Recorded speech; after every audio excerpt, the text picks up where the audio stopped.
sir. Moving on, we want to know the minimum requirement to start a laundry business. Okay, the minimum requirement to start a laundry, like I said before, it depends on your capital. But I'll say the minimum requirement is 0. And how do I mean 0? Before I go next, 0 means I'm on the floor. There's nothing I have anymore with me, but I want to earn an income. So this is what I would do. I'll walk into a laundry office, like a company like ours. I'll say, hey guy, if I bring you customers, how much can you pay me? And someone like being myself, who is a capitalist, I'll say, okay, this is what we charge. We charge 1,000 naira per item. We'll give you at 1.5 for everybody you bring. So that's 0. So he goes to his church, he goes to his neighbors, he goes to his uncles, he goes to his friends with a bag, that I have a laundry business. This is the name. And he collects the clothes from them, brings to us. So if he gives them 3 days, we are going to give him 4 days. No, he gives them 4 days, we give him 3 days. So in 3 days' time, he comes to pick up the garment and he takes it to them the next day. So that's on 0. But on a serious tip, minimum you can start with right now, maybe 1 million minimum to buy plastic washing machine, maybe a Tokumbo dryer, a few buckets and plastic, and a twin top washing machine, and a flyer, which is very important. Yes. Okay, sir. Thank you very much. You're welcome. Moving forward, we would like you to educate us on the delicates in laundry. Okay, when you say delicate, how do you mean? Like the things that you will be careful about. Okay, I rather want to use the word the risk. The risk involved in the laundry business. Just like every other business, there's a risk. I was talking to a friend of mine recently who is a medical doctor, and he told me that the worst case scenario will damage clothes. But him as a medical doctor, his own risk is death. Sometimes he operates on someone that's almost dead and they bring him into his office, the person dies. So, but the thing is that people are very sensitive to their clothes. So some of the biggest risks in the laundry business is damage.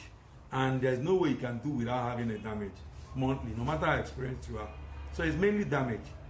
To start, cost implications, electricity, government, local government, and challenging customers. Those are some of the challenges you are going to experience. Debt, we've been able to reduce that. You watch for people, they say, hey, drop the clothes, we're going to pay you later. And for some reason, they don't. But we've been able to tackle some of those things. But the biggest risk direct that affects us is damage. There's a lot of damage. You apply the wrong chemical, the fabric is gone. You don't put the iron well, it burns. So those are some of the challenges that we face. Thank you. Okay, thank you very much, sir. You're welcome. We would like to know the material, how do you know the material that will run color for you to separate it from the ones that are not going to run color? Well, experience says it, but I'll be honest, sometimes due to experience, we are able to get in 95%. There are those 5% that you assume the color is okay and it ends up running. So that's why wisdom comes into it. You inspect every cloth before you share. And we always train our garment guys, the washers, to be very careful on how they treat clothes. So they should look at it first before they put in the washing machine or manual.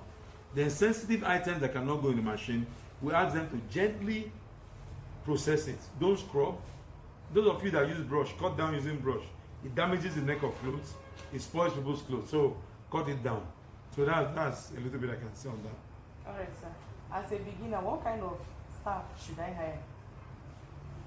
Well, people you can work with, people that are reliable. But sometimes you can never know. So experience says it all. You should make sure you ask your spirit to guide you to make right decisions. You're not in people's hearts. You want people that will support your business, people that will do how you tell them to do. But most importantly, you should know the business. Because if you do not know it, that's why you should get a training, you should learn it very well, then you employ somebody that will do the work. As the owner of the business, your job is marketing and growing of the business. You're the visionary, the vision. Okay? After a while, you must hand over those manual labor, those physical parts. You will do the things that not everyone can do. Anyone can wash, anyone can iron. So it's for you to get the right team And even if you're small, there are ways you can compensate people responsibly. It's not about paying big salary. Even if you're starting small, compensate them well. Thank you.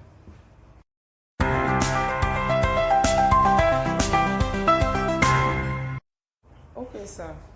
We would like to know the causes of yellow stain on white clothes. All right, causes of yellow stains. Yes, please pay attention. Some of us, I didn't know. It took me a while to know. We kept investigating. We see some of them, we assume is rust. You know, though rust comes in yellow from body. Number one cause of yellow stain on white item is bleach. Directly, they take bleach, especially the funny bleaches. Those local, those of you that buy locally made bleach. In fact, we used to make one time, we started personalizing another, but we've gone back to hypo. I'm not trying to encourage or run down any business, okay? Sometimes the chlorine percentage to the soda ash or whatever is it that they put in the bleach is too high. So when it comes in, it leaves a yellow mark. That's for that. So when they put, you're not supposed to put bleach directly on the fabric. You put it in the water and you now put the fabric inside the water. But what most people do, this is the cloth, they put bleach before treating. It's not good. You can't do that. It's wrong. That is one of the reasons. Bleach directly on the white fabric causes brown. And another thing, when you use bleach too often on fabric, the fabric starts dying instead of brightening. We're going to talk about that topic some other time. If you have a constant, let's assume they bring in, somebody has 5 white shirts and they bring it every week. Don't treat it every week with bleach. Do it once a month or tops twice a month. So you do this week, rest the clothes, fabrics next week, do the upper week. Some guys wear white and they bleach it every week. You're killing the fabric. Apart from being soft, you're damaging it. After a while, you see it turning brown. Okay? So that's the first reason why whites get those yellow stages, because of direct contact with bleach.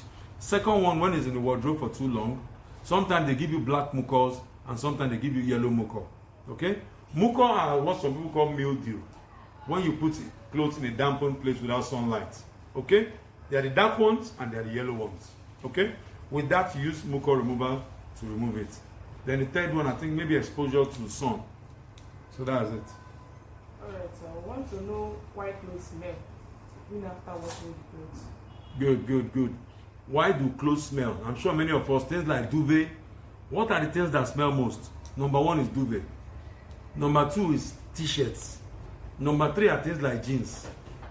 Then our local Ankara. The list that smells the least are shirts, but they still smell if you're not doing it. Now we're asking, why do they smell? The number one reason to me is not properly dry. They didn't dry them well. There is not enough sunlight, or there is not enough of a decent dryer. That's the number one reason. Non properly dried. Number two is bad water. Bad water. There are some waters that smell. We had an incident like that. The water that was coming out of the borehole had a horrible smell. So we had to treat it and all that before that. Then the third one is non-properly rinsed. Every item should be rinsed 3 times in clean water. First wash. After washing, you rinse 1, rinse 2, rinse 3. You will not have those challenges. So that's what I said. Water, pour rinse, and pour dry. Lack of ventilated drying. Yes. Alright, sir. Moving forward, we like to, there are a lot of laundry dry cleaners everywhere. So, as a beginner, how can you beat your competitors? Good. Well, just like every business, there are lots of laundry people, there are lots of restaurants, there are lots of bike people, there are lots of danfo on the road. What is the best thing for you to survive is to create your lane. Don't focus. When you focus on the competitors, you fall off. Ask yourself, how can I give a very good service? Start with that. Start with yourself. Say, okay, these guys are charging 500, I'm charging 500. How do I compete in that field? The best way you can compete is to give a damn good service. You know why? Majority people are not giving a good service. That's what it boils down to. That's what I think. Offer a damn good service. and you stand out. It's like you have a gentleman who's trying to, a group of men are trying to woo a beautiful lady. You're not going to look at those people. You have no, oh, this guy looks taller than me, there's no hope, he's more handsome than me. No. You focus on your own. How do I love that woman better? How do I come up on time? Maybe by flowers, by being funnier, whatever. But just concentrate on you. With that, you'll be able to make a headway. That's my advice. So the best way to do is start with quality customer service. When you pick up the cloth, beautiful wash, excellent iron, and brilliant delivery. With that, forget the competitor. It's just a matter of time you grow. That's just what it is. Yeah. Alright, so the last but not the least. Okay. We want to know, because people are like asking, is laundry business really profitable? So we want to know if it is profitable or not. Thank you. Well, in the course of our business, we've acquired about 2 or 3 businesses that are laundry businesses. They will tell you it's not profit, it wasn't profitable. Up to my friends, some people come for training. Among some of you that are going to be watching this video, you think it's not profitable. If you say it's not profitable, it's not going to be profitable. Okay? And if you say you must be profitable, you will be profitable. What are you speaking out of your mind? For example, is Nigeria a good place? I'm not going to answer that for anybody. But I'll say, whatever you tell yourself is what it's going to be. Every business is profitable. And every business is not profitable. If you understand what I mean. It's what do you want to hold on. That's just what I'm going to say. But what do you speak to yourself? You speak to yourself that I shall excel in this. The only question you should be asking yourself is, how do I make it profitable if it's not? How do I grow? How do I knock down those barriers? So that's answered you. But we know that it has given us the kind of life we desire. Thank you. All right, sir. Thank you very much for today. Thank you. We are glad having you around. Thank you Really very much. appreciate. Thank you. So basically, we just want to encourage everyone. Twice a week, we're going to be releasing Q&A, which is questions and answer. Twice a week, myself and our beautiful lady. Now, if you have questions, leave questions. We're going to pick in. I answered 10 questions today. Another time she's going to answer. So any question you have, instead of making a general video due to lack of time, we'll just pick on 10 questions and we answer. For those of you who haven't joined the group, you can join the elite group, so you can leave your questions in that group. Majority of the questions we're going to be answering is going to be coming from that group. Okay? And you can always reach us. Okay? Why are we doing this? The sky is big enough. We're trying to create an online community of professional laundry people. Any question you have in your mind, profitability, doing the books, whatever, we share. Once again, thank you. This is Business and Laundry. Have a beautiful day.